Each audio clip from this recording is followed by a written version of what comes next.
ژوند یو سمندر دی، هر انسان د ډوبېدو نه بچ کېدو لپاره لاس پښې وهي.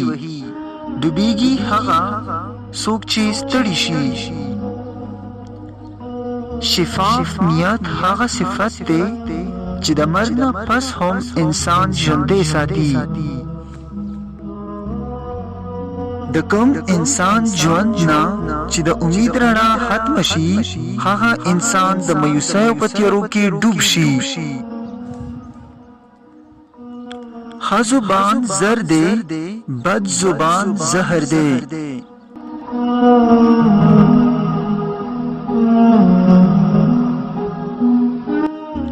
په دنیا کې تر ټولو کم سیز سچائی او امانت دی، او تر ټولو زیات سیز دروغ او خیانت دی.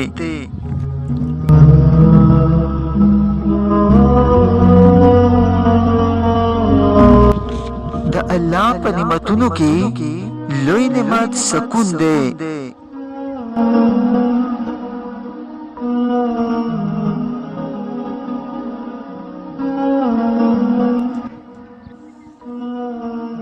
د ګناه نه پس د توبې حیات راتلل د خوشقسمتۍ علامت دی، او د ګناه نه پس د بل ګناه خیال راتلل د بدبختۍ غټ علامت دی.